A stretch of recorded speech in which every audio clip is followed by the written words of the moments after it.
Okay, welcome to the course on logical dynamics of information interaction. I hope I succeed to make it more or less visible now. I will co-teach this course. So my name is Alexandru Baltag, and I will co-teach this course with Sonja Smets here. Johan van Bentum was supposed to co-teach with us, but unfortunately couldn't come. Let's move quickly because I think we're already late. The slides are available on a day-to-day basis at this Sonja's website, which is sonja@epistemic.com. And then you look for NASSLLI. Today's slides are already there, but we may update them, as we go. So for tomorrow. These are some relevant textbook surveys, but you should be able to understand just from the slides, especially if you have some background in model logic. So the first is a survey, Handbook of Philosophy of Information. It's available online at my website, alexandru.com, where it is for people. Under publications, epistemology and science. The rest are the next two are actually were given on the website of NASSLLI. So the books of Johan, two recent books, Open Model Logical Open Mind, and Logical Dynamics of Information Interaction. There is also this book, Dynamic Epistemic Logic, by Van Ditmars, Van der Koek, and Coy. It's a bit old, but not that old, kind of obsolete. And there is a much older book, but very good, and which forms the basis of kind of background material by Tegan, Halton, Moses, and Vardy, Reasoning about Knowledge. So the prerequisites, as I announced, are, well, first order logic and basic model logic. If you've seen some epistemic logic would help, because I'm going to, actually Sonja is going to go, but rather fast over basic epistemic logic and non-static logic as kind of background material. This is the syllabus. It's more or less what it was already on the website, but with more explanations. The original syllabus was made by Johan, so we bent it a bit towards different interests because we are not Johan, but essentially it can change. So the first part today, hopefully we'll finish today, is what I would call hard or classical dynamic epistemic logic. Essentially having to do with epistemic logic and information updates. And it's called hard because it has to do with hard information. So you either know or you don't know. For certain something, and you learn something also for certain. The second part, starting tomorrow, is soft DEL, so dynamic logic for belief revision. So it's the analog of the first part, but for soft information. By soft information, I mean the kind of information that you believe face almost certainly, so to speak, or you're pretty sure, and you might be right, but you might still be wrong. So as a result, that kind of belief is revisable. So you can change your beliefs. You believe something today, and tomorrow you change it to the opposite. While in the first part, updates, it's you just monotonically add more and more knowledge, more and more information, but you never revert. What you have in, because it's not really necessary. The third will be kind of a mixture of various topics in non-standard dynamic epistemic logic. So Johan mentioned in his syllabus inference, questions, and preference chain. I also added something about probabilistic dynamics. We'll see how much of this about these various topics we can fit in 1 hour and a half. The fourth one fourth day will do long-term behavior of information. So while today and the other days we essentially think of information change or belief change as a one-step thing, one-step process that this is about the long term, right? So it's like what happens when you do iterative belief revision or iterative updates, whether you converge to something or you go in cycles, whether you take the truth, like you converge to truth, and that relates to something called formal learning theory, and it also relates to temporal logic, epistemic temporal logic. Again, we'll see how much of this, but we'll point at least to these topics. And fifth, we'll do social interaction and games. So this will relate things both to communication, pragmatics of communication, and natural language, and to rational agency, to issues essentially underlying epistemic game theory. Alright, so I'll start with a few puzzles. The epistemic puzzle, now, by the way, puzzles are not paradoxes. I'm not claiming that they're very, very big things. Just puzzles. And if they don't feel puzzling enough, well, this means you're smarter than me. To me, they feel puzzling. Even after I know how to deal with them logically and formally, still they feel a bit puzzling. So the motto is to learn is to falsify. So the starting example is a love triangle. Yeah, originally this was essentially, having to do with Bill Clinton and Monica Lewinsky and stuff like that, but by now it's so obsolete that I changed the name to Alice, Bob, and Charles. So suppose that Alice and Bob are a couple, but Alice has just started an affair with Bob's best friend, Charles. At some point, Alice sends to Charles an email to warn him, saying, not to warn him, to kind of calm him down, saying, don't worry, Bob doesn't know about us.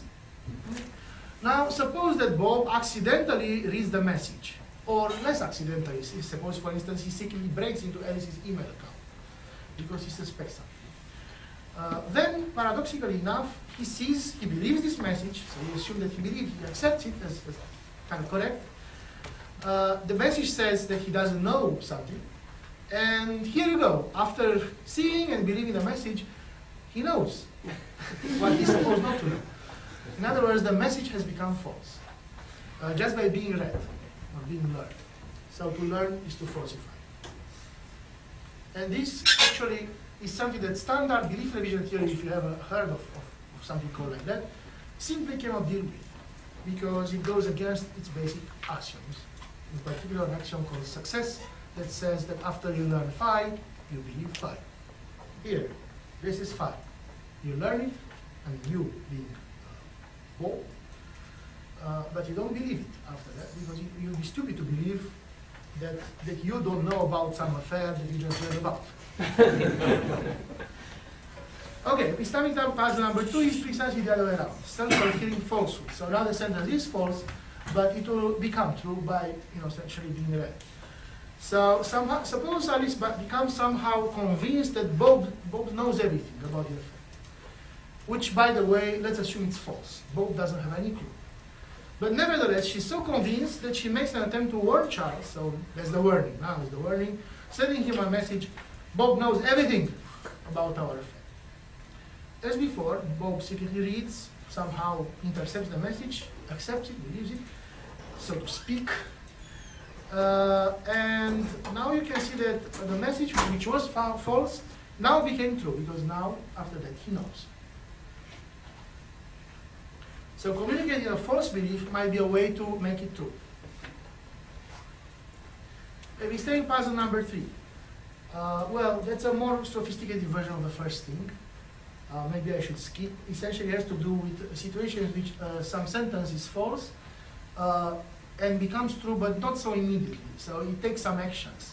So not just by being read. By being read, or being learned is an action that triggers a process by which, in the end, the sentence becomes true. So the natural responses to it. So it's a more game theoretic example. I'll skip it because maybe I'll go back to it later. You can read it on the slides on the way. All right. By the way, this whole thing relates to very applied things like movies. So if you ever saw this movie, The Man Who Stared at Goats, I saw it while flying to America, I think, some years ago. At some point, so this is about US Army exploration of psi research, very hot topic at the time, well, in the 50s or 60s. So, and there is the following dialogue. General Brown, when did the Soviets begin this type of research? Brigadier General Dean Hopgood, well, sir, it looks like they found out about our attempt to telepathically communicate with one of our nuclear subs, the Nautilus, while it was under the polar cap. General Brown, what attempt? Dean, there was no attempt. It seems the story was a French hoax. Dean, but the Russians think the story about the story being a French hoax is just a story, sir. General Brown, so they started doing psi research because they thought we were doing psi research when in fact we weren't doing psi research? Yes, sir, says Dean. But now that they are doing Psi research, we're going to have to do Psi research, sir. We can't afford to have the Russians leading the field in the paranormal. By the way, this is not just in the movies. I was reading this time while flying here, I think in New Scientist or something, about a project started by Gorbachev and Reagan on essentially thermonuclear fusion. There are 7 countries still involved into it. Nothing ever came out of it. Almost everybody, all the experts think it's a complete waste of money. It's huge money, and that money should be used for something else. But nobody can get out because they don't want to be the first to get out. So literally, there was an expert saying the French stay in just because US is in, and they can't get out unless US get out. So it's real, people. All right. Something less real, but very, very, very widely applied in the logic, so to speak. So, who has heard of the Muddy Children puzzle? Okay, so there are a few people who didn't. I'll go very fast. So there are these 4 children, perfect logicians. 3 of them have dirty faces because they played in the mud. Everybody can see the faces of the others, but not themselves. The father, who always tells the truth, because he's the father, and he always talks only publicly. He publicly announced, at least one of you is dirty. Then the father asked the question, do you know if you are dirty or not? And if so, which of the 2? And he keeps repeating this question over and over again. The children answer simultaneously, truthfully, and based only on logic every time.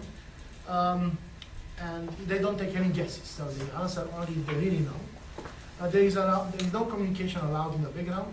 All these little things that I'm saying now are usually not mentioned in the story, but as you'll see, they are important because if you change any little thing, then the story goes different. So one can show, believe it or not, that after 2 rounds of questions and answers, like father asking, do you know? They say, we don't know. Then again, then at some point, that after these 2, all the dirty children will come to know that they are dirty. So now, in the 3rd round, when the father asks the question, they will say, yes, we know we are dirty. And by the way, in the 4th round, the clean child will also come to know that he's clean. End of the story, happy ending. You can do this puzzle in various ways. I'm not going to solve it now or to explain why, just mention as a story. And the main points that we want to ask, and again, I'm not going to answer now because we're doing puzzles, we'll answer them later, are the following. First question, what's the point of the father's first announcement? At least one of you is dirty. Because apparently this message is not informative. There are 4 children, 3 of them are dirty, so everybody sees at least another guy dirty around, right? So the sentence was known to be true by everybody. Why ask it, why answer, announce it at all? Why tell? You can actually see that if the father doesn't do that, if he doesn't make this first announcement, the story cannot proceed further. No matter how many times you ask, do you know whether you are dirty or not, they will keep answering forever, I don't know. So this is essential. But why? That's the question. Because it appears to be redundant. Second question, what's the point of fathers repeating questions? You ask a question, you got an answer. I mean, that's what happens in exams. You don't keep asking the same question again, especially if the answer was correct, as we assume, they don't lie. Why would you keep asking the same question? It seems stupid, right? And you see that it's not, because somehow it's necessary in order to proceed further. So you can think of it as a kind of Socratic strategy of teaching through questions. Because at the end of the game, they know, right? After they keep saying, I don't know, they know. And that's kind of the third question. How can the children's statements of ignorance lead them, just by hearing, I don't know a number of times, lead them to knowledge? There is another version of the story which I like more because it's the feministic version. In the Amazon islands of Amazonia, women are the dominant species, or gender, whatever. And the law says that if at any point a woman knows, but she has to know for sure, that her husband is cheating on her, she must shoot him the same day at noon in the main square, publicly. So that's, the Queen designed this rule in order to deal with male infidelity, a big problem in Amazonia. Now, the Queen truthfully announces the women, at least one of your husband is a cheater. Whenever somebody's husband is cheating, all of the other women know it, except for the wife. That's typically happens. For 16 days, nothing happens. Then, in the 17th day, shootings are heard in the main square. Question, how many husbands die? That's an exercise for you. Okay, so, okay, let's modify these examples a little bit. Puzzle number 5. So now I drop some of the assumptions that are never mentioned in books. Suppose that the children say are somehow rewarded for answering as quickly as possible. So they are interested in answering, not waiting for the end of the game. But they are punished for incorrect answers. So then they want to get there quickly. And they break the rules that said no communication allowed between them in between rounds. So suppose after the first round of questions and answers, so father says the first announcement, then he says, do you know? They say, I don't know if I'm dirty or not. Two of the dirty children cheat on the others by secretly announcing each other or making some secret gestures that mean, hey, you're dirty. And the other, you're dirty as well. These are very, very dirty children because they are also cheating dirty children. Okay? Nobody else suspects this ever happened or even that could happen. All the others think that they are in a situation in which everybody plays by the rules. You can prove by the same kind of argument as the classical puzzle that as a result of this, of course, first, both the dirty children, the cheating dirty children, will answer immediately in the second round, I know I'm dirty. Correct? So they get out, win everything earlier. But you can easily see that the third dirty child will be totally deceived because in the next round, he will come to the logical conclusion, or she will come to the logical conclusion that she is clean rather than dirty. Why? By arguing exactly the same as classical puzzle. Namely that in a classical puzzle, the number of rounds in which the dirty children discover that they are dirty matches the number of the dirty children. So she concludes there must be only two dirty children, the one she sees anyway to be dirty. Because otherwise, how could they know they come to know so early, earlier than they should have if they were three? Hence, she concludes there are only two, hence that she is clean, which is wrong because she is dirty. So she ends up by being punished for her credulity, despite the fact that she's an impeccable logician and reasons correctly, well, based on the assumptions. By the way, something even worse happens to the clean children, the clean child, the third child. Clean children always go crazy, unfortunately. That's why it's good to be dirty. Because, again, assuming what we assumed, that she doesn't suspect any cheating, she is facing a contradiction. She sees three dirty children, and these two of them answered already in the second round that they're not dirty, too early to happen. She can't conclude, like the clean child, that there are only two dirty children, because she sees three. So she really has inconsistent information. Which is really inconsistent as long as everybody plays by the rules, which she assumes. So believing inconsistent information, it's a way to say that someone went crazy. By the way, there is a version in Amazonia of this, which is even more dramatical. It's called The Dangers of Mercy. Suppose in the Amazonia story, by the way, the answer was 17. There were 17 cheating husbands in the previous story. And suppose that in total there are 1 million husbands on the island.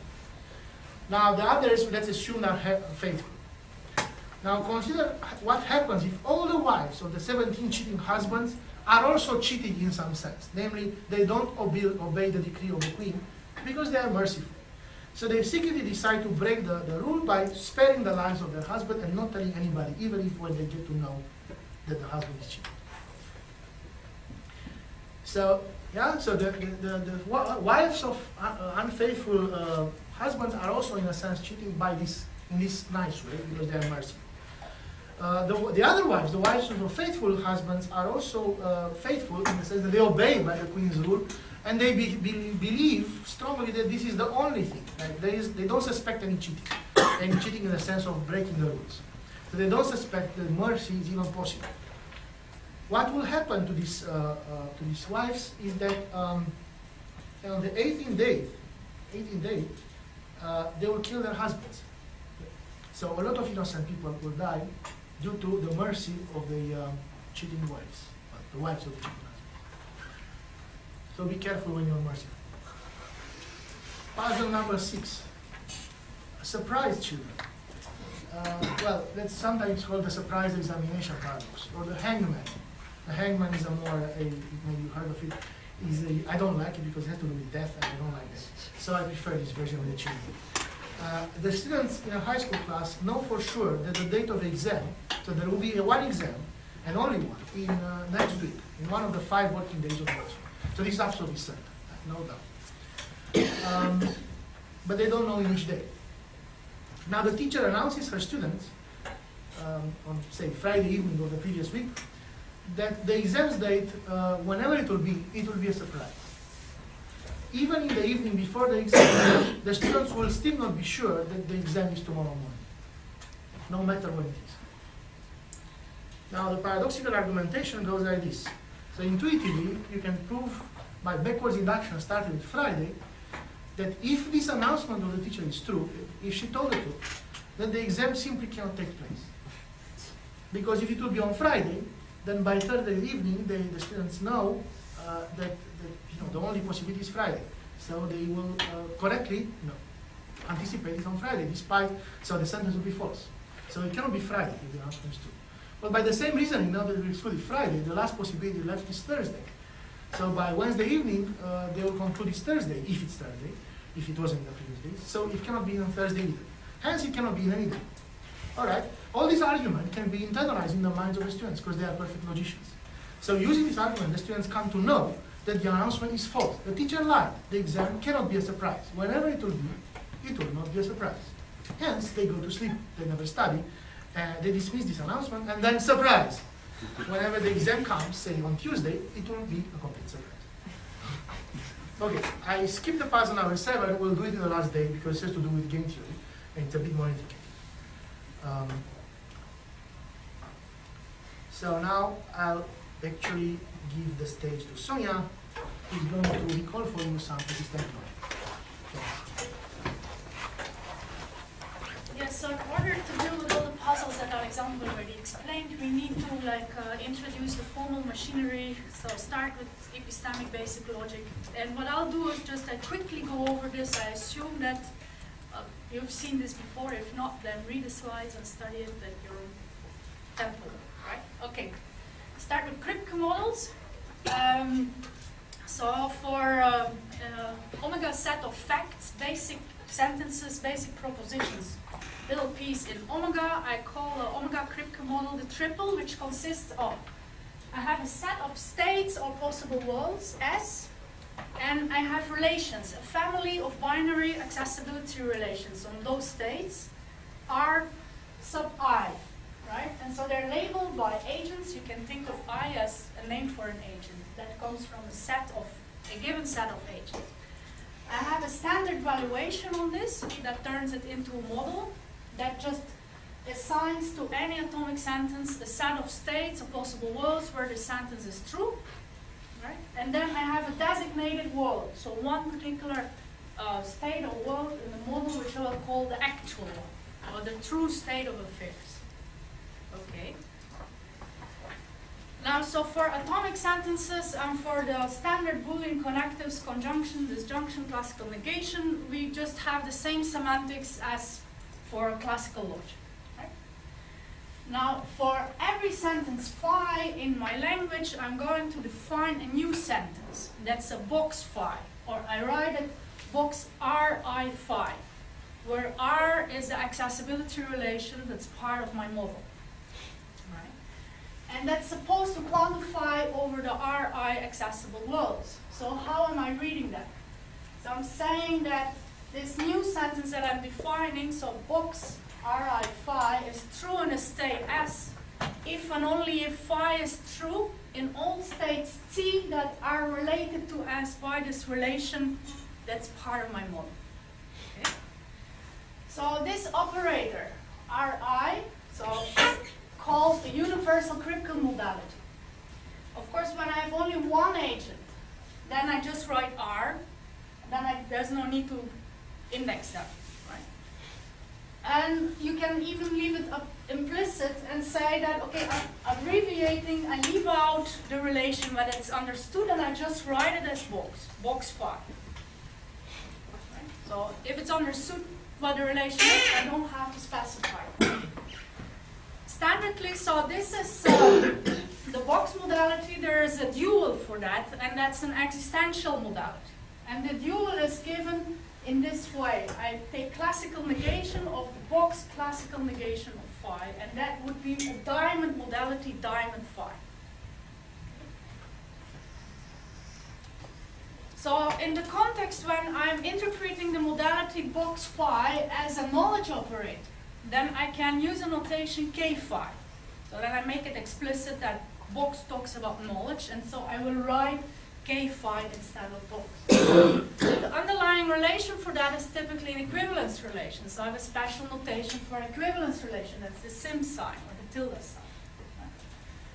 I can interpret the box relation, also the box modality, as a belief modality, in which case it might be clearer if I just write b phi in the language. So b phi will be the agent believes phi. And the underlying relation for that I will write as an arrow relation. So a multi-agent Kripke model is just a Kripke model where now the relations are labeled by the agents explicitly. Right? So I can also say that the set of agents now is A, and then for every agent I have just a relation there. So the setting will make clear what a notation is, and if I talk about knowledge or belief in the set. Okay, let's take an example, and I give you the picture of a Kripke model for that example. So I have two players, A and B, Alice and Bob, and Charles is the referee. In front of everybody, the referee, Charles, throws a coin, and he catches it in the palm of his hand, and fully covers it. This means that nobody has seen what the face of the coin is. Alice, Bob, and Charles, the referee, nobody knows the face of the coin. So I have two possible worlds, either heads is up or tails is up. And nobody can distinguish those possible worlds, so I have like an equivalence relation on all the set of states or worlds here. And they're labeled, so the relations are labeled for all the agents. Right?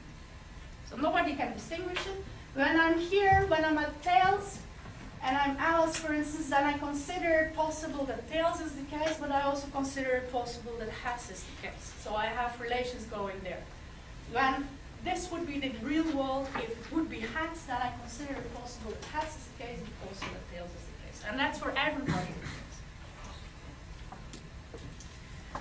So this operator box phi, as I said, can be interpreted as a knowledge modality, and then I write ki phi, a phi, where a is my agent. This means Alice knows phi.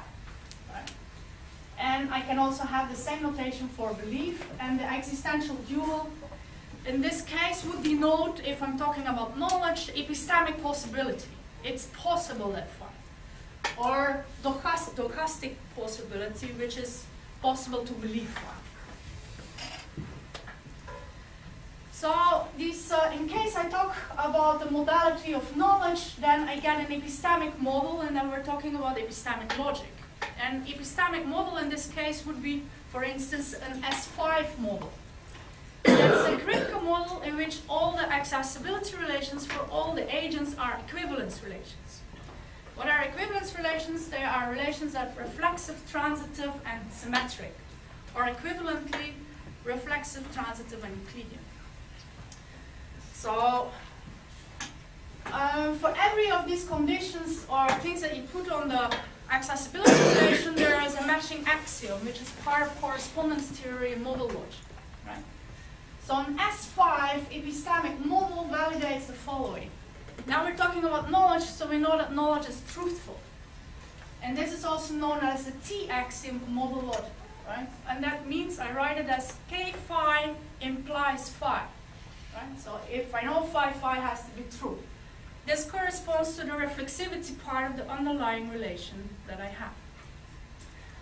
The second thing here is positive introspection. This is known in model logic as axiom 4. And that says that if I know phi, then I know that I know phi. So k phi implies k phi. This corresponds to the relation being transitive. The fourth one is negative introspection. And this is known as axiom 5 in model logic. This says if I don't know phi, then I know that I don't know phi. And this actually corresponds now for the underlying relation to the relation being Euclidean. What does that mean? It means that if S is related to state T by this relation and S is related to another state W, then T and W have to be related. Right? If I have the first two, veracity and positive introspection, then you can see that actually Euclideanness is equivalent to symmetry. Right? So S related to T means T related to S. Okay, so for KD45 models, so those are the models when we talk about belief.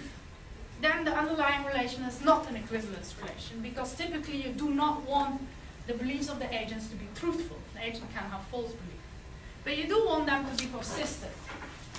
Right? So you do want the agents to have consistent beliefs. So the underlying relation for a belief model would be that you consider the case, it has to be serial. So that's condition B. So for every state S, there exists some state T that is related to S. So there's always a successor state. Transitivity, so the beliefs are positive and negative introspective. So I have 4, axiom 4, and axiom 4. Yeah? Where the first one is necessary for belief, whether there should be a successor? So this matches to this consistency axiom. Because you do not, well, I mean, so you could of course have a logic where you don't assume D, but if you have D, then your beliefs, the beliefs of the agent are consistent. So that you don't have the case that the agent believes phi and he doesn't believe phi at the same time. If you don't assume that, then you have to drop that. And then you can have an agent who has inconsistent I think actually the negation should be after the B.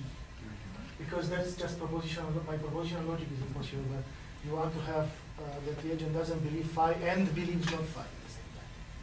Yes. So, Yeah. So the second negation has to be inside. Okay. So for beliefs, the other things are clearer things. So that's positive and negative introspection for belief, right? So if the agent believes phi, then he believes that he believes phi. If he doesn't believe phi, then he believes that he doesn't.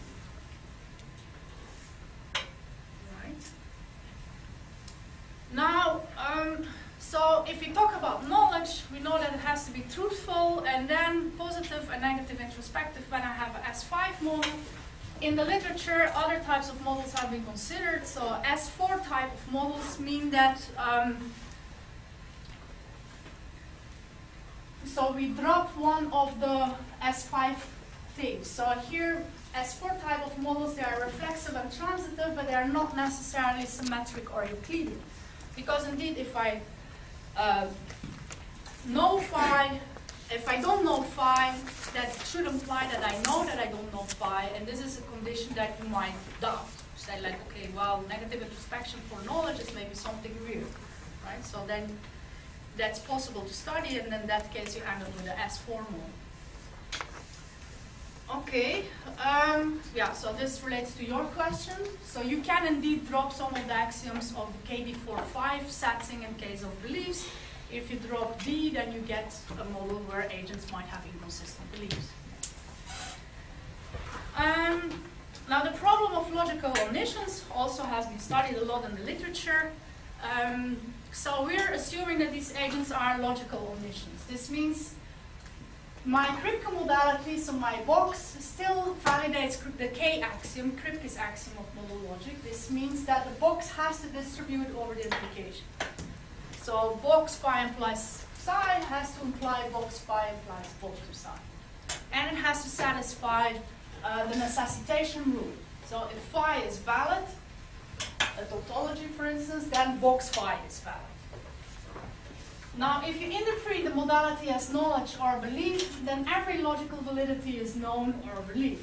And similarly, every logical entailment between two propositions is known and believed. So this indeed really turns this model into a thing for agents that are logical omniscient. Right? This means indeed that the Kripke semantics can only model these ideal reasoners. So they might have limited access to what is true. They might have false belief, they might not know everything that's true, but whatever they know, they can compute all the consequences of whatever they know. Right? You can also weaken that, but then you get different types of logics. For instance, Artemov's justification logics and other things can be designed to study these things. Now, okay, so these were the modalities for single agents. For every single agent, I had a modality that could be a knowledge or a belief modality. Now there are also group modalities to talk about the group, the knowledge that the whole group has in a certain way. So these are the common modalities. Now I'm introducing a new sentence, C box phi, and that means common knowledge or common belief of phi. So that's a common operator. That's for the whole, all the agents now together. Right?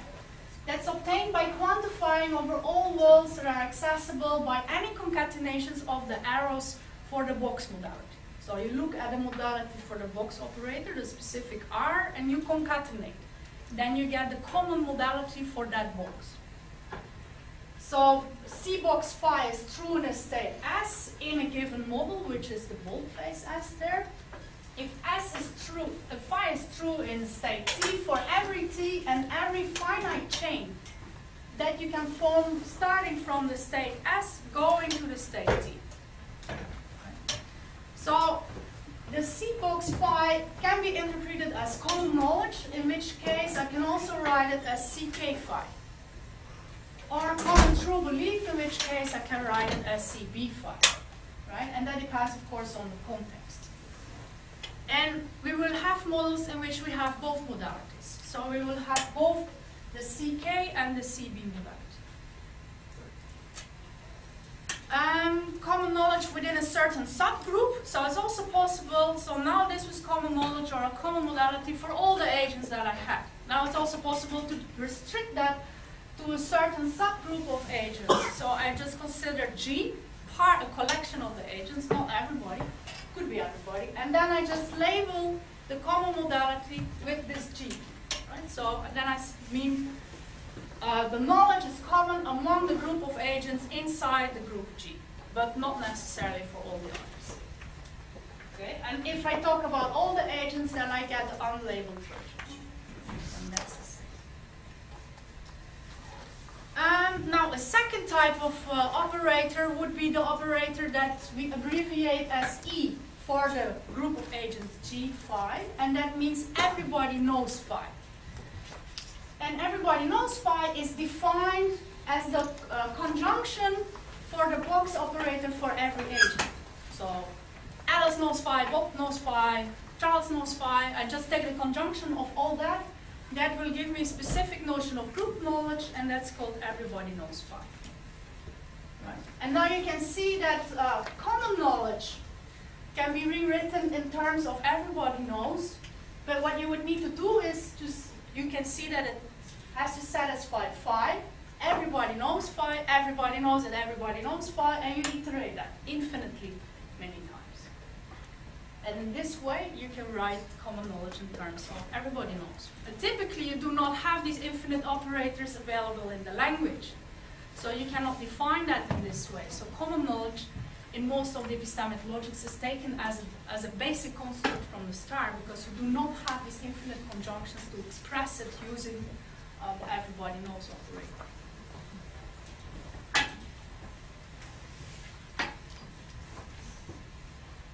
Now, validities involving common modalities. Maybe Alexandru wants to take over and go faster over this. Okay, thanks. Yeah, so common knowledge or common true belief are kind of fixed point, in a sense, operators in a technical sense, and to be explained. But important is that because they satisfy this fixed point axiom, also known as the mix. And if you read what it says if something is common knowledge, phi is common knowledge, then phi is true, and everybody knows that phi is common knowledge. And well, this implication is the relevant one, but the converse implication is also true. That's why I call it the fixed point axiom, because in fact it's a double implication. So it says that common knowledge is a fixed point of a certain kind of equation that says x is equivalent to phi, and everybody knows x. The converse is not necessary in this context only because we have another axiom called the induction axiom that says what kind of fixed point is common knowledge, the least or the largest fixed point, let's say, depending on how you look at it. It's actually the least. So look at it. you can think of it as an analog of the induction axiom in the parallel arithmetic. So it says, if it's common knowledge that if phi is true, then everybody knows it, phi. And in addition, if phi is true, then phi is common knowledge. What does this have to do with induction? Think of it, you are at a state and you try to evaluate if phi is common knowledge. Phi being common knowledge means however you go from this state or on chains of arrows of any kind, iterated of any finite chains, right? Phi has to be still true everywhere you get. So, and this says, okay, for this, in order to check this, it's enough to check that phi is true here, now, at this state, step 0. And then also that wherever we are further, so this is common knowledge again, so wherever we go to some other step, that is accessible infinitely by a chain, if phi is true there, then it's true at the next step, by one step arrows anywhere you go, just by one step arrows, which is this everybody knows. And so putting these two together by induction, that's why it's called induction. So complete axiomatization of epistemic, of modal logic, if you like, with common modalities, or epistemic logic S5 with common modalities, or endoxastic logic of common modalities, consists simply of the axioms of rules of the corresponding modal logic system, K for modal logic, S5 for epistemic, KD for 5 for doxastic, as Sonja presented. And these two axioms, fixed point axiom and the induction axiom, and the conditions that says that, well, the common knowledge has the same problems, so to speak, as the basic modalities. It's logically omniscient. So in other words, the normality condition, the axiom K for common knowledge, the distributivity over implication, and the necessitation rule for common knowledge. Now another kind of group knowledge is called distributive knowledge. So this is the kind of knowledge that agents don't actually have, but they could have, so to speak, if they would share together, pull together all that each of them knows, right? So somehow they will communicate all they know, then they could know more. For example, if I know P and Sonja knows P implies Q, then together we could come to know Q. The formal definition is here. So essentially you quantify, so it's also a Kripke modality, but now you quantify over all the words that are simultaneously accessible from the real world by all the arrows in the same time. So both by Alex's arrows and at the same time by Bob's arrows and so on. So d phi is true if phi is true for every state T that is accessible from S by any arrow for any agent in the group.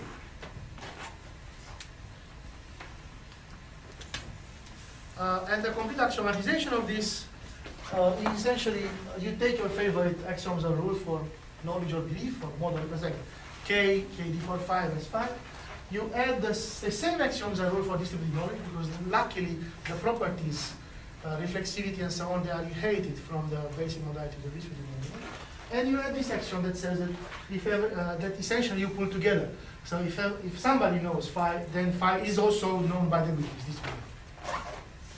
All right. So we are done now with classical doxastic epistemic logic. Just in time, this was all static. Nothing happened. Like nothing really happened. Well, in my scenarios that I started with, things were happening. So now let's make it happening here as well. So you saw the game that Sonja explained. The referee threw a coin and covered it immediately, so that nobody, including himself, could see the coin. Now what he does, I'm sorry I don't have a coin, he uncovers the face of the coin and shows it to everybody. So this is a public announcement, right? It's like announcing publicly, truthfully, the face of the coin is, say, heads. And intuitively, the epistemic situation after that is very simple, right? Now there are not two possible worlds. There is no uncertainty between heads and tail. The possibility that tail might be the case, that the coin could have been tail up, simply disappeared. Is known to be false by everybody. It's actually common knowledge that the head is up, that the coin is heads up. So there is only one world, and if you like, you can put loops here for everybody, because everybody knows that. Okay, suppose instead of that, the referee does a different thing. So he uncovers the face of the coin, but only to himself. So he looks, he looks in his palm, in front of everybody. Everybody sees that he sees the face of the coin. He knows that he sees that everybody sees and so on. But nobody else actually sees the face of the coin. He's the only one. So this is what I call legal private viewing. It's legal because he didn't sneak. It's still, I mean, so to speak, everybody sees what he's doing. Right? He does a legal kind of action in that sense. There is nothing, no breaking of the rules or cheating or sneaking. On the other hand, it's private because he's the only one who sees the coin. So the initial model, remember, had uncertainty arrows for any of the three agents between any of the two states, including each other. Oops. Now, what you see is that one kind of arrow disappears. Namely, the uncertainty for Charles, the referee, between the two possibilities disappears. Charles now, if it's head, he knows it's head. If it's tail, he knows it's tail. So there's only the loops, not the uncertainty between them. Moreover, everybody knows that he knows which of the case. Right? So you can see from the model that it's common knowledge that Charles knows the face of the coin. It's common knowledge that if it's head, then Charles knows it. And if it's tail, then Charles knows it. You can see this by chasing arrows in the diagram, because from, say, this world, wherever you go by A, B, C arrows, it's still true that if it's head, Charles knows it, there, and if it's tail, Charles knows it, there. So it's common knowledge, it's fact, the fact that he sees the coin. So this is a special case of what could be called fair game announcements, or legal moves in a game. So that's why I call them fair game, because in a fair game you play by the rules are known, are common knowledge. So the possible moves, the possible actions that you can do, informational actions, what you can see, what cards you see, are kind of known to everybody. Although, on the other hand, you may get private information. So you may see something, but they all know that you see a certain kind of things, one of these n possibilities. Here there are only two, but in a more complicated fair game analysis, it can be n possibilities, but it's common knowledge that you see one of them, right? So to speak. Now, a more different situation is when there is cheating involved. Somebody breaks the rules. So in my coin example, the referee, instead of opening his palm publicly, simply cheats by, say, repeating the scenario, throws the coin, catches it in palm, covers it immediately, and says, "See, I didn't look." Nobody sees the face of the coin. We are in the situation from the previous case. In fact, he did look. He very quickly took a peek. Nobody noticed that. Nobody even suspects that he did it. Everybody accepts that he's correct, he's fair, and he's not cheating, and no lying. But in fact, he did. So now he actually knows the face of the coin. If it's head, he knows it's head. If it's tail, he knows it's tail. But nobody knows that he knows. So the model after cheating is more complicated.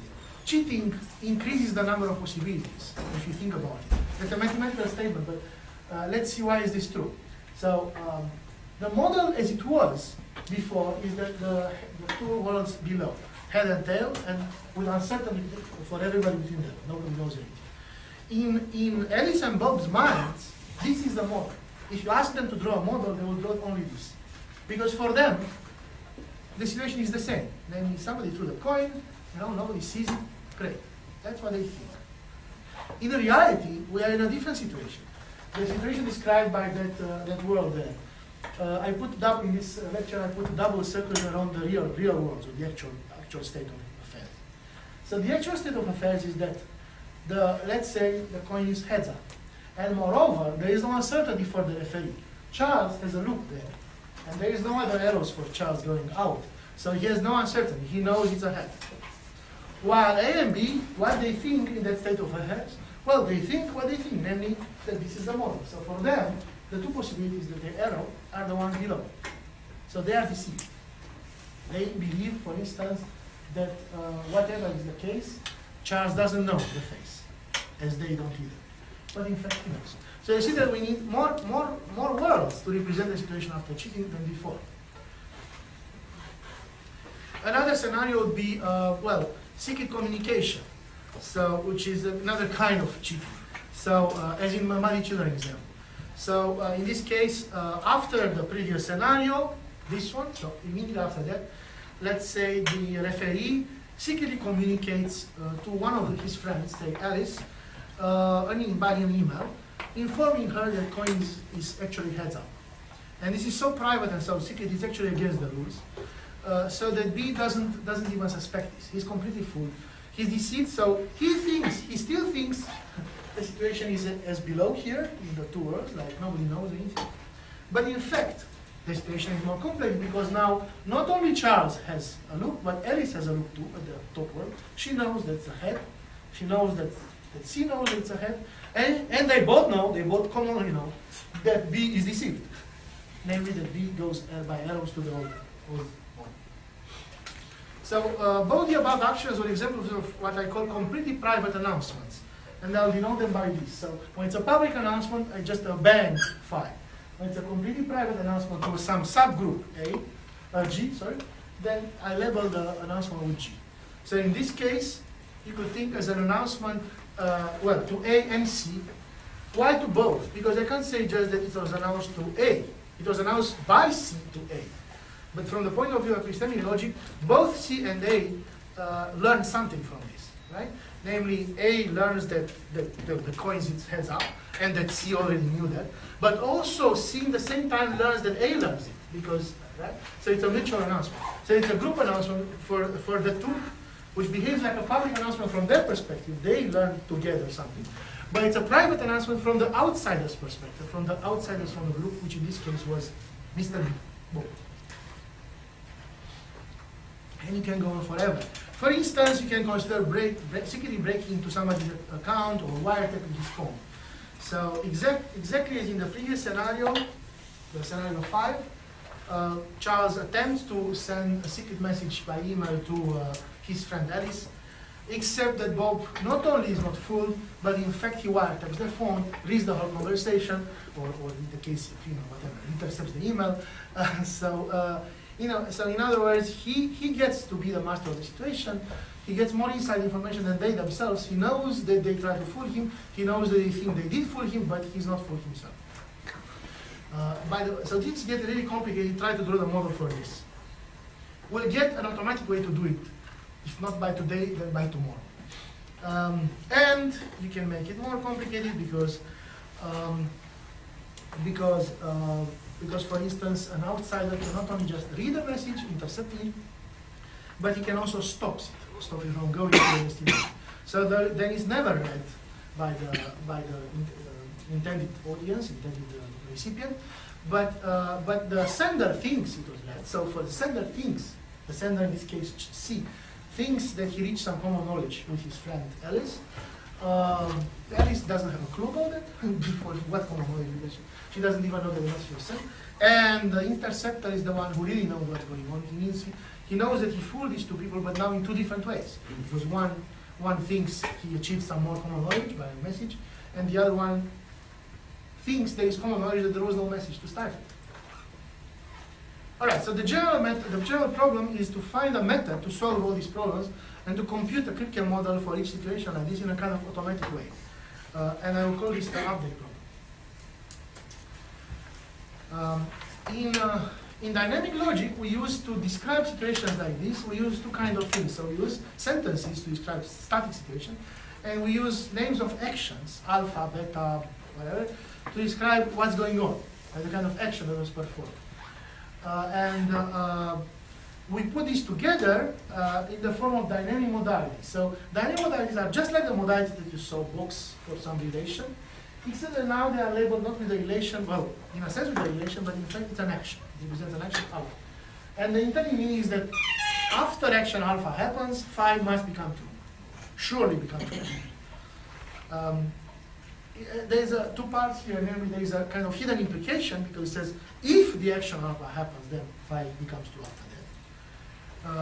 And this hidden implication behaves like material implication. So if alpha cannot happen, then this sentence will be true vacuously. Because if it would have happened, well, it doesn't. All right. The second aspect is the universal it's a universal quantifier there. Namely, it says if action alpha is performed, then no matter what the state, the resulting state is, phi will be true at that state. Yeah. So there might be alpha might be a non-deterministic action, like throwing a coin. And in order for this to be true, alpha after alpha phi has to be true at all the possible outcomes, not only one. So and the semantics, essentially, the traditional semantics dynamic logic is very much like what you already seen in Sonja. You have a binary relation, but now you think of it as an action, R sub alpha for each action, between states to other states. And essentially the semantics for after alpha phi is the semantics of any box in QK models. So phi has to be true at all the states that are reachable from the original state by the relation R. And sometimes we denote it by arrow because we think of temporal transition or something. Now, the thing is, in dynamic epistemology, we chose not to do that for some reasons. Now, the reasons are, I mean, everything is translatable in the end into this set, into dynamic logic set. So you could, in fact, represent actions as arrows inside one big model, provided that you have enough states and enough actions in that one big model to represent all the future situations that you might, all the things that people might do to each other, like cheating in different ways. Right? So if you anticipate all these possible ways that people might behave informationally to each other, announcing, cheating, sending emails, wiretapping, all this stuff. If you think about all of it from the beginning and you put it all, including the output states for this, what will happen after and after, in one big model, then you're done. Then it's enough to use that anyway. The problem is it's not very easy to do that, right? So, and in many situations you don't want to think so much. So you want to start with a model that represents, the current information state. And as things go on, like as some unexpected things happen, you might want to change the model to add more states or delete them, depending. So that's what we do in dynamic epistemology. As a result, the semantics for the dynamic modalities is slightly different. It's more dynamic in a sense. Because instead of having transition relations from states to states, input states to output state in the same model, corresponding to actions, now the input states lives in an original model, like the model with the two worlds, head and tail. The output state might live in a new model, in a different model. So this is exactly what happened here. So we had one model here, the coin example, with two states. Something happened, and then this something led us to a state in a different model. Either, for instance, this one, with three states. So formally, our actions will be model transformers. So what is a model transformer? Consists of a way to transform a model. So it's a function, partial map, total map, from models to models. That for any given model, initial model gives us a new model, S super alpha, a new P model. And together with a binary relation that represents the transition from states in the old model to output states in the new model.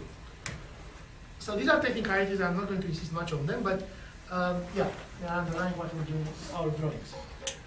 So the semantic will be more or less this kind of thing, right? So after alpha, phi is true at a state as in a model capital S, if and only phi itself is true, but all the states in the model, the updated model, as changed by alpha, so to speak. For all the states that come from the original state S by the corresponding transition alpha. So it's the same kind of universal quantifier, but quantifiers over states that are reachable by some actions, and those states live in a different model, in the new model. All right, public announcement logic. So PAL. Putting all this together, what we have till now, well, not all the scenarios, but the basic ones, just the simplest kind of announcement which are considered in public, we get the logic of public announcement. So this syntax is essentially model logic, or epistemic logic if you interpret as knowledge, or Doxastic logic, plus public announcement modality. So instead of alpha, now we have an announcement bang of some sentence, after which another sentence becomes true. And what's the semantics?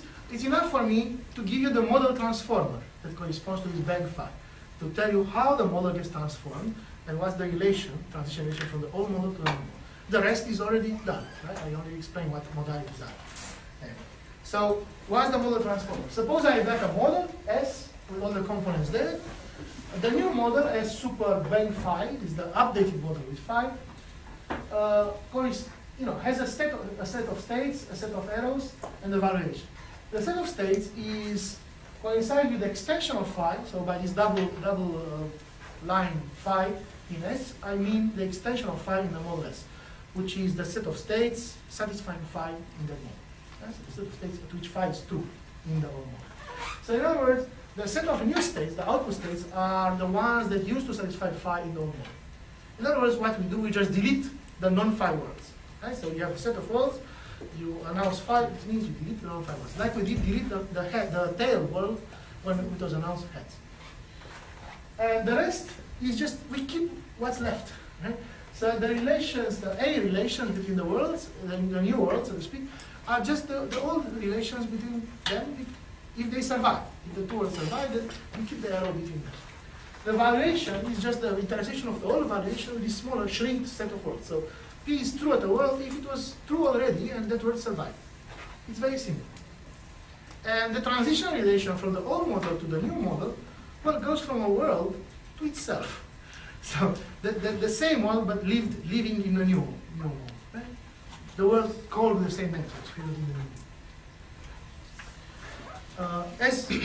So the example was when I deleted, I just said the coin is shown to everybody, so I just deleted the tail world. So the internal, the underlying transition was from the head world in the two world model to the head world, the same world, in the one world model. The complete axiomatization of this logic, just for your information, not that we care so much, is here. So essentially, it has the following shape. You get your model logic, if you do model logic, or epistemic logic 5 if you want to do knowledge, or doxastic logic KD for 5 if you want, well actually K for 5, I'll show you why in a second, for the belief. So you get those axioms of rules, and you add the following reduction or recursion axioms that essentially allow you to push the dynamic modalities for public announcements inside the sentence, step by step, passing every other connected, until they go to the bottom and then to eliminate them completely. So the first, it says atomic permanence, says an atomic fact P is true after announcement phi if and only if phi implies P. This has to do with the fact that the valuation was essentially the same after and before, right? Like the surviving will satisfy the same P's and the old ones. That's the corresponding one. Then essentially the next one says that dynamic modality for announcement, public announcement, permutes with negation, although modulo the fact that the phi has to be true, because the dynamic modality, remember, is a kind of if statement, so it's vacuously true if phi is not the case. So everything. Yeah, so these are equivalences. These are equivalences, but on the second side, on the right side, everything is prefixed by phi, because everything is in the case that phi is true. In the case that phi is not true, well, then the whole implication is true. In other words, the dynamic modality is vacuous. And the important axiom is here that essentially, modulo this phi implication, public announcement permutes with knowledge. Very simple. There are some little things here, namely that the logic is not closed on substitution. Why is that? Look at the first one, atomic permanence. If I so that says for P's, but dynamic modalities for P's behave trivially. They're just implications. But obviously that's not the whole story, because if instead of little P's I have a more complicated, say involving box, then this is not the same as just implying the box, right? It has to, yeah? So it's a bit more than that. So I can't substitute that axiom P with any other sentence in my logic and still get necessarily a valid thing. So that's dynamic epistemologies typically are not closed on substitution. That has to do with, if you like, with the interpretation of the atomic sentences, P's and Q's, which you should think of them as denoting ontic facts about the world. So things that are true because of the world have nothing to do with the agent's state of mind. Right? The sentences in the logic may talk about the agent's state of mind, about knowledge, belief, how the belief changes, but P's and Q's don't talk about that. So hence, it's a mismatch. You can't substitute P by anything else. You can substitute by Boolean combinations of P's and Q's, because those are still about the world, but not about things that contain others. Right, so there's that. As I announced earlier, this is modular, so if you add your favorite axioms for knowledge in the background, the whole thing is complete. And the same for belief, except that you can't put KD for 5, but only K for 5. So you have to give up, at this stage, suddenly you have to give up the axiom of consistency of belief. Whoa, how come? Can you find a counterexample? So, if we allow, as we should, models in which some beliefs can be false, which you must, because otherwise there is no distinction between knowledge and belief. If belief is always true, then bye-bye. So if you allow such models in which some beliefs are false, then we can't maintain the axiom of consistency of beliefs in the presence of public announcement logic. Why? Because if you believe something false, so for instance, you believe not P, when P is the case, in fact, then this fact can be announced to you. You can get a public announcement of P, because P is actually true. So somebody is revealed to you. You learn that P. And what are you going to do? Well, with the semantics that we just gave for public announcements, what you do, you delete all the non-P words, and you maintain your arrows between the P words, as they were before. But you used to believe not P, which means what? From the real world, your arrows, all of them, went to non-P words. These get deleted by the announcement. What's left? Well, whatever is left is in such a way that from the real world, there is no arrow for you to go to any words. You deleted all your arrows, at least the ones that originate from the real world. So in other words, you are not serial anymore. It's not that the constraint that says every state has a successor by any arrow is not the case anymore.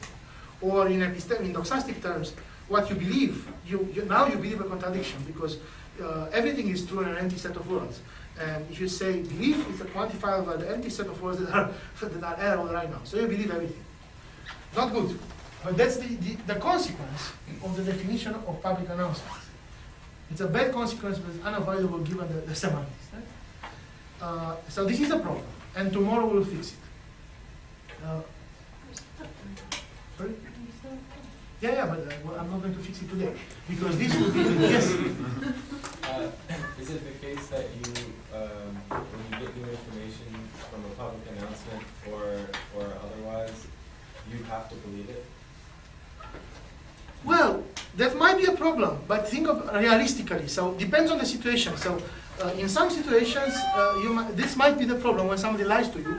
The semantics says you have to believe it. Yeah. But okay, this semantics works for situations which nobody lies to you. So it's about truthful. It's about truthful public announcement. That's how it should be called. Public announcement is actually truthful public announcement. Truthful by definition. It's like the father. The speaker is always the father or God. Or the Pope if you're a Catholic. Somebody who always, it's kind of common knowledge that he always speaks the truth and only the truth. Now, so that's not the problem with this situation. The example that I gave was, you happen to have a wrong belief to start with. And God, the Father, the Pope, corrects it. He's nice enough to tell you P. The problem is with you. The problem is you had this wrong belief, so what do? And the logic of, so semantically what you do is you delete the states that, so you keep shrinking the model. So you keep deleting some words. But that's not going to work in this case because you delete the only words that you believe to be possible anyway, the ones that not be when you believe it. So now you're left with no words, at least no words that you believe to be possible. No words in your arrow scope. So you believe a contradiction. From the point of view of the logic of the proof theory, the problem is that this logic is monotonic. Like you believe something, or you know something, then you learn something more, and then essentially you accumulate the knowledge. You keep accumulating. As the model shrinks, your knowledge increases. And this works unless you have to, in this case, what you have to do, obviously, is to revise your beliefs. You can't do monotonic. You used to believe not P, now you should just cross it out and replace it and believe by P itself. But the logic doesn't do it. It's monotonic.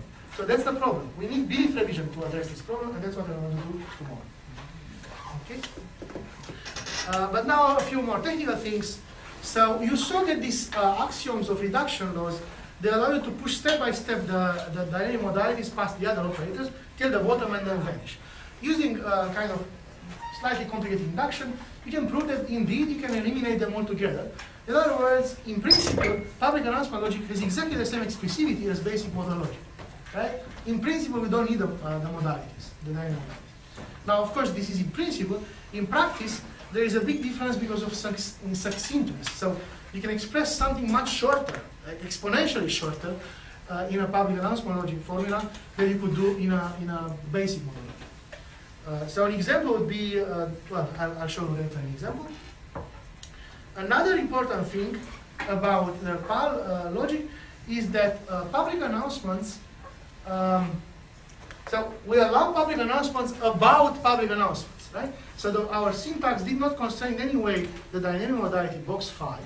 The phi inside the box could also contain other public announcements, right? So it's very recursive, and that's good. Why is it good? Because of the following thing. It allows public announcements to be closed under sequential composition. So if two public announcements happen one after the other, they're equivalent to only one. That's a very nice technical property which actually makes completeness very simple, and as you'll see, completeness for common knowledge logic as well. But it's not true for any kind of substitutions you might imagine. And it's true for these. And more precisely, the equivalence looks like this. So after announcing publicly phi, and then announcing publicly psi, theta is true. This whole formula is equivalent to only one announcement, namely, after publicly announcing the following conjunction, phi, and the fact that after publicly announcing phi, psi will become true, and modality theta. So you see that it's essential that the fact that the compressing two public announcements into one uses an announcement about announcement.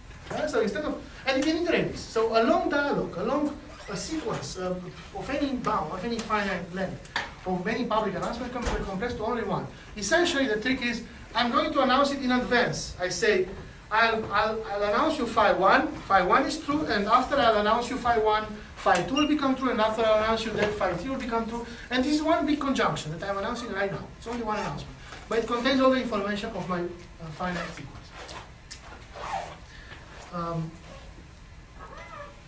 All right, so let's put now back common knowledge into the picture. Now, before we had only static logic was basic model logic, or epistemic, with public announcement. Now we want public announcement, but also common knowledge. Why would you want that? Well, for instance, because you want to express multi-children puzzle.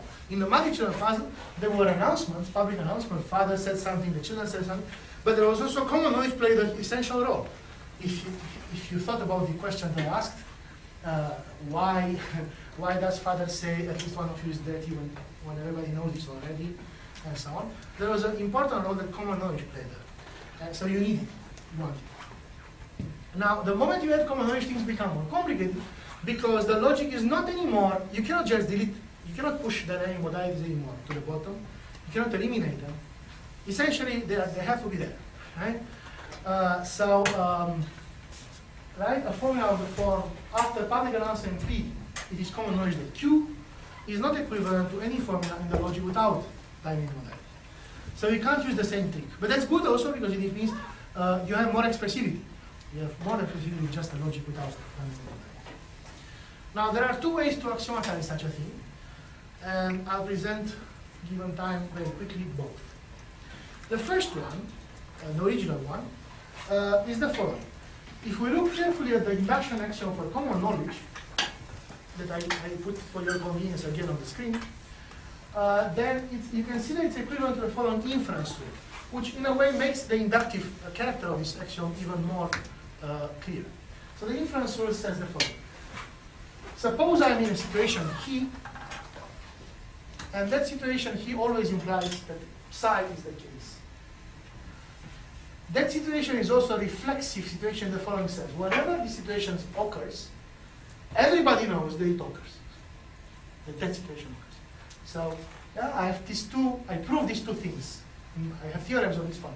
He implies psi, and he implies that everybody knows he is psi. Then, this rule allows me to derive a new fact. In that situation, psi is actually common knowledge. And intuitively, this is induction because essentially, right, if psi is implied by he, and everybody knows he is implied by he, then everybody knows psi is implied by he. So that's one step, and then you apply it again, you get that everybody knows, right, is implied by he and so on. All the components of the long conjunction, the infinite conjunction are hence common knowledge components. And that's just another version of that, of the first. Now, we generalize this rule to prove expression. So this rule can be used to prove expression of the fact in given situation something is a common knowledge. Now we want to prove things of this form. in a given situation, after some public announcement, something becomes common. So we'll have a generalization of the rule that allows us to prove in a given situation formulas will be equal. After phi is announced, something becomes common. In such a way that the previous induction rule is just a special case of this, will be a special case of it, namely when what you announce is a tautology. So if you announce a tautology, then the situation before and after is the same. So what you prove is something in that situation common knowledge occurs. And here is it. So that's a complete axiomatization. You take your favorite model epistemic constructive logic. You take the reduction axioms of public announcement logic that we had before. You add for dynamic modalities, because you cannot eliminate them anymore, so you have to start them as they are. You add the fact that they are like normal modalities of Equivalence model. So they satisfy the necessitation of Equivalence axiom, the distributable implication, as any other normal modality.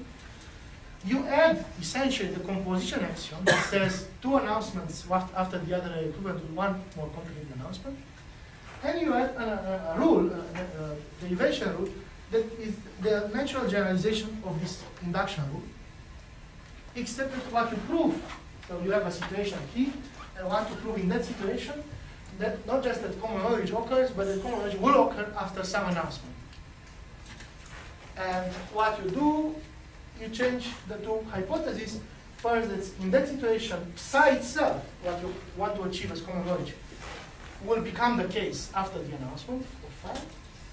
And moreover, if the situation occurs, and if what you want to announce is actually true, so phi itself, the announcement is true, so that you can announce it truthfully, then the situation is reflexive, so everybody knows that situation. In that situation, then it follows that after phi is announced, psi is common. That's the rule. It's a very simple rule. And you use this instead of the other. And that's the completeness. Now another, so this is the original system, and it's very interesting from a logical point of view, technical point of view, but another equally interesting solution later, added to the dynamic logic by Van Bentham, and I put it not by because in itself it's so interesting, since we have already a proof system, why get another one, but because it anticipates other things that we'll do in this course. It's a trick that will be used in other logics. So the trick is the following. There is a reason for which common knowledge after an announcement couldn't be reduced to just something before the announcement. Right? There is a reason why we couldn't by Newton. There is a reason why the dynamic modalities after common knowledge do not collapse back, so that we can do it. And the reason is the following. The static logic of knowledge and common knowledge is not rich enough to, so to speak, pre-encode what kind of common knowledge will be achieved after some announcement. While the situation before, with the static logic of plain belief or plain knowledge, that one was rich enough to encode what belief or knowledge will be achieved after an announcement. And why is that? Because essentially, everything was monotonic. So what you will know after an announcement essentially follows from what you know now, plus the announcement itself. So essentially the pre-encoding of a dynamic modality after K was just K of an implication. So after phi you know something, if and only, I can show you, the reduction was over there, right? So told you exactly that. To be more precise, yeah? So, yeah, so after phi you get to know something, even though if, well, it's an implication. Now, given phi, you already know now, in advance, that if that's the implication. That if that announcement will happen, then, you know. So that's the pre-encoding. You can pre-encode it just with plain knowledge modalities plus implications, so to speak. That's not the case for common knowledge. That's the observation. What you need in order to encode common knowledge after an announcement, to pre-encode or to predetermine its meaning from before in the original model, in the kind of conditional or relativized common knowledge. It's like what could be common knowledge if we added something to the common ground, so to speak. So if you add phi to the common ground, then psi would be common knowledge. That's the modality we're talking about. So let's call this conditional common knowledge or relativized common knowledge. And I put the condition on as an exponential. So C box exponential phi. Psi means given phi somehow, like if phi is pushed back in the common ground, psi will be common knowledge. Conditional on phi. Okay? So this is no dynamics yet. This is just adding something to a static logic. And of course, the usual common knowledge will become just a special case of this common knowledge given nothing, given a tautology. And as a result, we'll have a reduction law just like the one for knowledge, for common knowledge in this situation. Except it will look like this. After phi, psi becomes common knowledge, if and only if given phi, so if phi is true, then the sentence that said that psi will become true after announcement is common knowledge, but not common simple knowledge, but common knowledge dependent on phi, conditional on phi. Of course, this will not be enough because this allows you to push the modality past this, the dynamic modality past this common knowledge. But now we have more operators. We have that common knowledge conditional, and you have to be able to push it through that. But it works. That you can do a reduction law for that as well. So you don't have to extend further the logic. Most importantly, what is the semantics of this conditional common knowledge? So this should be a static semantics, nothing to do with other models. We don't change the model. In my model, I have to look what is this conditional common knowledge. And you saw that common knowledge means essentially that if you chase the arrows, starting from the real world, any concatenation of arrows for any of the agents in a group, 0 length, 1 length, 2 length, any finite length, phi is still true. That was conditional common knowledge of phi. Now, the relativized version, given some condition called theta, the exponent, says, okay, this holds at the state S if phi is true in all the states reachable in the following way. Reachable by concatenation of arrows of any length, 0, 1, by any agents from the S, but only for the chains in which all the intermediary states satisfy the condition theta. Right? So as you go on chains, you keep checking theta. And only for those in which theta is holds all over the chain, you check that phi is also true again. That's conditional common knowledge. So essentially it says, and it's equivalent to an if-in conjunction of this kind.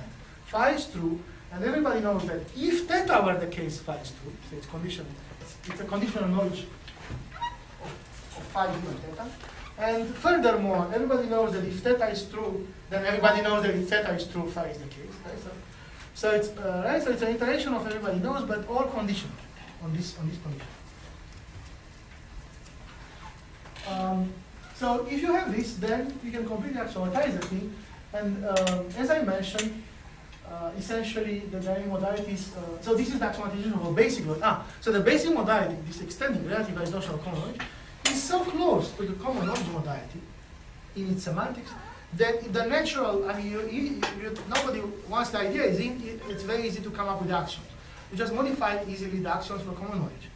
And these are, right? So you get the fixed point axiom relativized to theta, and the induction axiom relativized to theta. So everything is very simple, and the proof is very complete, is very easy. And then, here you go, the dynamic modalities become eliminable.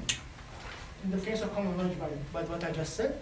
In the case of conditional common knowledge, it's slightly more complicated, but still possible. So this trick essentially will be repeated all over in many dynamic epistemic logics, including the belief revision part. Yeah, so the static logic may or may not be enough to reduce the dynamic modalities to kind of pre-encode them and to make them vanish. If it's enough, then great. If it's not enough, you enlarge the static logic with an appropriate thing that will pre-encode the dynamics. Or alternatively, you do what we did in the first complete proof axiom. You just try to axiomatize the whole thing as it is. How much time I still have? 5 minutes? Okay. So now I'll do some variations and application of this in the last 5 minutes. First of all, I don't go into details. You can apply all this to muddy children. You can encode all the muddy children. So these are based on these assumptions of the muddy children, including this logic. Vision, it says everybody sees each other, but they don't see themselves. Exactly K says exactly K are dirty. Nobody knows is the sentence, nobody knows if they are dirty or not. Dirties know is the sentence, the dirty children know that they are dirty. And then the muddy children scenario can be including one big formula that says, if the preconditions of the situation are true, like exactly K are dirty, and it's common knowledge that everybody sees each other but not themselves, then after this K public announcement, one by the father, at least one of you is dirty, and then K-1 announcement by the children that nobody knows if they are dirty or not, then the dirties will come to know that they are dirty. And you see, it's a very compact enough kind of formula for a very complicated scenario. If you try to unfold it, by the way, in principle, so the common knowledge plays a role only in the precondition here. There is no common knowledge in the second part. So the second part, essentially everything can be collapsed back to epistemic logic, right? There are any modalities to give. But the formula will be huge. It will be much more. And so it's much more. And proving this, so essentially you should prove this just by axioms that this is a theorem that encodes the Manichaean scenario. Now answering the questions, because it's good to have some conceptual ideas here. So answer to the first question. The point of the father's first announcement, at least one of you is dirty, was that it converted something that indeed was known to everybody, each and every child. Each and everyone knew that at least one of them is dirty, but they didn't have common knowledge of it. So this changes the situation, adds much more knowledge to the system. Essentially, it changes the model, deletes, so yeah, moves to a different model in which all the worlds in which somebody doesn't, in which there is no dirty child, are deleted. So the worlds in which are completely, that's a different model, a different epistemic situation. Hence, the announcement is not redundant. Did change something, did add information to the system. Second question, what's the point of father's repeated questions? Well, you repeat a question only if it's not redundant. And in this case, it is not redundant. Why? Because the answering the question, like the children saying, I don't know, nobody knows if they're dirty. The answer is a public announcement, and this public announcement changes the model. The truth value of the sentence, I don't know if I'm dirty or not, may change itself. So in the new model, the same sentence, the answer to the question may be different, because the truth value of that sentence changes. Hence, it's not redundant to ask the question again, and it's not redundant to answer it, and to announce whether it's true or not now. And you keep going, right? So eventually you can reach a fixed point. And you always reach a fixed point if you start with the first final model, right? By shrinking it. But until you reach the fixed point, it will still be necessary and non-redundant to keep repeating the same sentence ever and ever again, just to announce people that now the same sentence that used to be true still happens to be again true. Until what? That's the answer to the third question. Until it stops being true. So there are two things that can happen in the fixed point. Either the sentence becomes common knowledge, so it's true and everybody knows that it's true and so on, common knowledge. And then there is no point to announce it again because then it will be redundant. They all have common knowledge. Or it keeps being announced until it cannot be announced anymore because it's not true anymore. It becomes false. And that's what happened in the Modalities children. That's the answer to the third question. How does announcements of repeated announcements of ignorance, I don't know, lead to knowledge? Well, they lead to knowledge because these ignorant statements, I don't know, they may change their truth value. For a while, they still are true in the next model, machine one. At some point, they become false, and that's knowledge. When ignorance becomes false, it is knowledge. Thank you.